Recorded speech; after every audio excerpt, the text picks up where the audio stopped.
विधिक जागरूकता अथवा विधिक साक्षरता। आज हम बात करेंगे लीगल अवेयरनेस क्या होता है उसके बारे में। तो आइए शुरुआत करते हैं विधिक जागरूकता से। विधिक जागरूकता यानी कि लीगल अवेयरनेस अथवा विधिक साक्षरता से आशय जनता को कानून से संबंधित सामान्य बातों से परिचित कराकर उनका सशक्तिकरण करना होता है। विधिक जागरूकता से विधिक संस्कृति को बढ़ावा मिलता है, कानून के निर्माण में लोगों की भागीदारी बढ़ती है और कानून के शासन की स्थापना की दिशा में प्रगति होती है। पहले विधिक रूप से साक्षर होने का अर्थ था कानूनी दस्तावेजों, विचारों, निर्णयों, कानूनों आदि को लिख या पढ़ पाने की क्षमता, किंतु अब इसका अर्थ कानून संबंधित इतनी क्षमता से है जो कि किसी कानूनी समाज में अर्थपूर्ण जीवन जीने के लिए जरूरी हो। दूसरी बात है विधिक निरक्षरता से होने वाली कुछ हानियों के विषय में। विधिक निरक्षरता या विधिक निरक्षर व्यक्ति कानून से भय खाता है और उससे दूर भागता है। विधिक निरक्षर व्यक्ति अनजाने में कानून के विपरीत आचरण कर सकता है या कानून से सहायता प्राप्त करने में अक्षम होता है। विधिक रूप से निरक्षर व्यक्ति अपने विधिक अधिकारों का प्रभावी ढंग से उपयोग नहीं कर पाता है। ये बड़ी आम बात है कि जो लोग को लॉ के बारे में,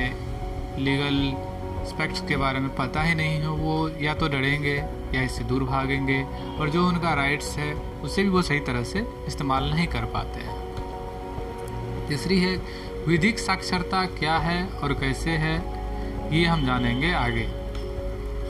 वास्तव में वादकारी को योग्य न्यायाधीशों, सुसज्जित न्याय कक्षों, विद्वान अधिवक्ता समुदाय एवं न्यायिक मीमांसा से कोई सरोकार नहीं होता है, बल्कि उसकी स्थिति एक बीमार व्यक्ति की तरह होती है जो शीघ्र से शीघ्र इस बीमारी से निदान पाना चाहता है। विधिक कहावत यह है कि कानून के प्रति अनभिज्ञता कोई बचाव नहीं है, अर्थात जैसे ही कानून प्रभाव में आता है यह अवधारणा स्थापित हो जाती है कि प्रत्येक संबंधित जन को इस कानून की जानकारी है, जबकि व्यवहारिक पहलू भिन्न है। उदाहरण के लिए सड़कों पर अज्ञात वाहनों से दुर्घटना हो जाना आम बात हो गई है। ऐसी घटनाओं को मोटर वाहन अधिनियम के अंतर्गत हिट एंड रन के रूप में प्रावधानित किया गया है और पीड़ित पक्षकार को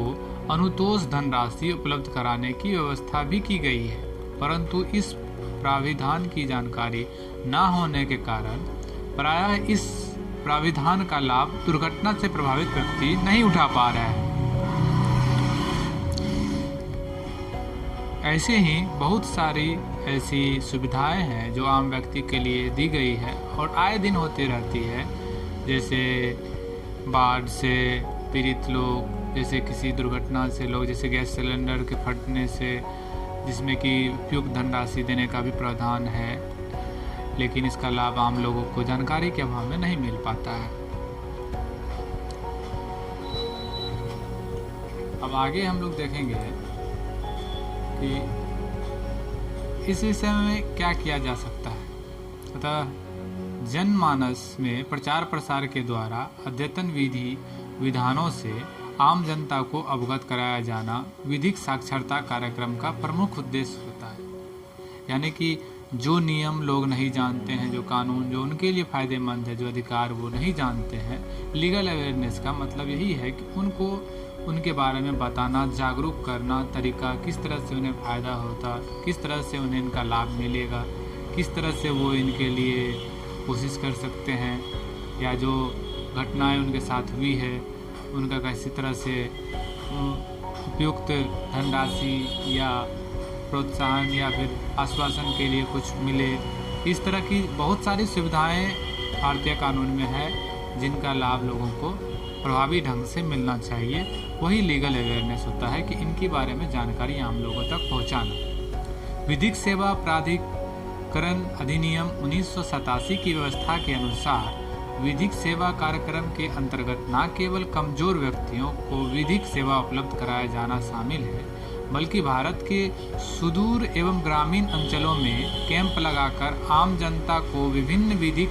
प्राविधानों से अवगत कराते हुए उन्हें विधिक रूप से साक्षर बनाना भी विधिक सेवा कार्यक्रम का एक अभिन्न अंग है, जिससे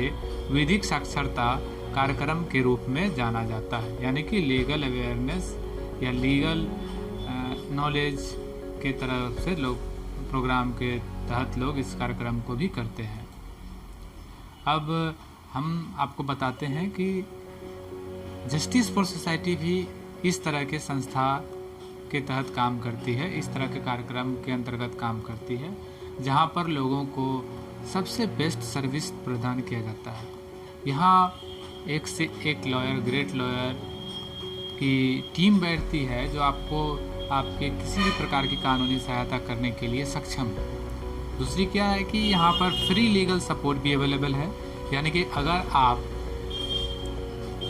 को किसी प्रकार की कानूनी सहायता चाहिए और आप उसके लिए सक्षम नहीं हैं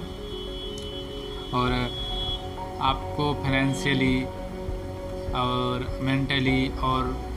जितनी भी कानूनी मदद चाहिए वो सब यहाँ से प्रदान की जाती है। उसके कुछ नियम और कानून हैं जिनके अंतर्गत आपसे पहले बातचीत की जाएगी। अगर आप सच में उसके लिए लायबल होंगे कि आप सच में आपको ज़रूरत है उससे मदद की, तो जस्टिस फॉर सोसाइटी सदैव आपके लिए तत्पर रहता है और सदैव आपके लिए खड़ा रहेगा कि आपको मुफ्त में आपकी सारी समस्याओं का समाधान कराया जाए। उसके बाद क्या है कि सबसे फास्ट रिस्पांस, यानी कि बिहार में एक ऐसी संस्था है जो लॉ से रिलेटेड अवेयरनेस पर काम करती है, लोगों को जानकारियाँ प्रदान करती है और सबसे फास्ट काम करती है और भी ज़्यादा रिस्पॉन्सिबल होने की तरफ हमारा ये सोसाइटी तत्पर है कि किसी तरह से इसको और भी ज़्यादा मॉडिफाई किया जाए और भी ज़्यादा से ज़्यादा लोगों तक पहुंचा जाए। और बेस्ट रूल्स यहाँ पर अवेलेबल हैं ताकि लोगों को किसी भी तरह की समस्या का सामना ना करना पड़े। आने के बाद आपको सारी सुविधाओं का सारे जितने भी नियम कानून है, यहाँ किस प्रकार से कार्य होती है, किस प्रकार से आपकी मदद की जाएगी, किस प्रकार के केस में आपको क्या करना है, क्या बताना है, कैसे क्या काम करना है, वो सारी प्रक्रिया यहाँ पर आपको अच्छी तरह से समझाया जाता है। आज का कोट्स ऑफ द डे हम लोग पढ़ेंगे, law in a country must be enforced Fairlie and firmly